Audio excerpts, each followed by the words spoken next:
రాత్రి పగలు తేడా లేకుండా జనసంచారం కలిగిన హైదరాబాద్లో ప్రజలను హడలెత్తించే కొన్ని ప్లేసెస్ కూడా ఉన్నాయి.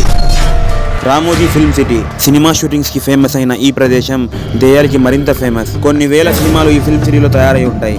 అయితే ఈ ఫిల్మ్ సిటీలో జరిగిన కొన్ని వింత సంఘటనల గురించి బాలీవుడ్ హీరోయిన్ తాప్సీ గారితో పాటు అక్కడ పనిచేసిన వారు ప్రతి ఒక్కరూ చెప్పుకొచ్చారు. షూటింగ్ సమయంలో సడన్ గా ఎత్తు నుంచి స్టాఫ్ పడిపోవడం, తెచ్చుకున్న ఆహారాలు సగానికి పైగా ఎవరో తినేయడం, ఎవరూ లేకపోయినా అడుగుల చప్పుడు వినిపించడం, ఎవరో ఉర్దూలో గుసగుసలాడడం, అద్దాలపై ఉర్దూ రాతలు కనిపించడం వంటివి అక్కడి వారిని హడలెత్తిస్తున్నాయి. పూర్వం నిజాం రాజులు హైదరాబాద్ ని పాలించేటప్పుడు శత్రువులతో యుద్ధం చేయడానికి ఉపయోగించిన భూమిలోనే రామోజీ ఫిల్మ్ సిటీ నిర్మించడం వల్ల అప్పుడు చనిపోయిన సైనికుల ఆత్మలే అక్కడ తిరుగుతున్నాయని నమ్ముతారు. రాజీవ్ గాంధీ ఎయిర్పోర్ట్ శంషాబాద్ ఎయిర్పోర్ట్ గా ఫేమస్ అయిన ఈ ప్రదేశం నుంచి రోజుకి కొన్ని వేల మంది ప్రయాణిస్తుంటారు. ప్రతి ఒక్కరూ ఎయిర్పోర్ట్ ఎంతో అందంగా ఉంటుందని చెప్తారు. కానీ ప్రతి కాయిన్ కి బొమ్మ బొరుసు ఉన్నట్టుగానే ప్రతి వ్యక్తికి ప్రతి చోటుకి రెండు కోణాలు ఉంటాయని చాలా తక్కువ మందికే తెలుసు. అదే విధంగా ఈ ఎయిర్పోర్ట్ కి కూడా రెండవ కోణం అంటూ ఒకటి ఉంది. అక్కడ పనిచేసే వారి కథనం మేరకు రాత్రైతే ఈ ఎయిర్పోర్ట్ ఒక దెయ్యాల అడ్డ.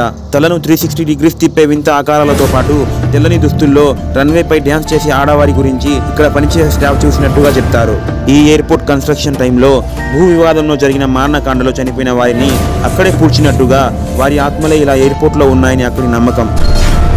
1.5 लाख का घर సికింద్రాబాద్లోని సీతాఫల్ మండి ఏరియాలో ఉన్న ఈ అందమైన ఇల్లు ప్రజలు దాని ముందు నుంచి తిరగడానికి కూడా హడలెత్తిపోయేలా రాత్రి సమయంలో ఉంటుంది. 40 సంవత్సరాల క్రితం అత్యంత ధనవంతుల్లో ఒకరైన లక్ష్మణ్ అనే వ్యక్తి ఈ ఇంటిని నిర్మించినట్లు ఇంట్లో పూజ చేసి ప్రవేశించాలని నిర్ణయించుకోగా పూజకు ముందే తన భార్య గుండెపోటుతో చనిపోవడం వల్ల ఆ ఇంట్లో ఏదో జరుగుతుందని, ఆ ఇంట్లోకి రాకూడదని ఆయన నిశ్చయించుకున్నారు. అక్కడితో అయిపోయింది అనుకుంటున్నారేమో, కథ ఇప్పుడే మొదలైంది. ఆ ఇన్సిడెంట్ జరిగిన కొన్ని రోజులకే ఆ ఇంటిని ఒక విద్యార్థి అద్దెకి తీసుకున్నాడు. కారణం ఏమో తెలియదు కానీ అతను కూడా ఆత్మహత్య చేసుకుని శవమై కనిపించాడట. ఇలా 13 మందిని పొట్టలు పెట్టుకున్న ఆ ఇల్లు, ఆ ఇంట్లోకి ఎవరు చేరినా చనిపోవడమో లేక మతిస్థిమితం కోల్పోవడమో జరుగుతుండటం వల్ల ఆ చోటు ఒక హాంటెడ్ ప్లేస్ గా మారిందని నమ్ముతారు. ఇప్పటికీ దాని చుట్టుపక్కల నివసించే ప్రజలు అక్కడ ఎవరో అమ్మాయి ఏడవడాన్ని, తెల్ల చీరతో ఇంటిపై తిరిగే మనిషి ఆకారాన్ని, ఆ దారిలో వెళ్లే వాహనాల టైర్లు పదే పదే పంచర్ అవ్వడాన్ని అనుభూతి చెందామని చెప్తారు. ఇకపోతే ఆ ఇల్లు నిర్మాణానికి అప్పుడైన ఖర్చు 1.5 లక్ష రూపాయలు.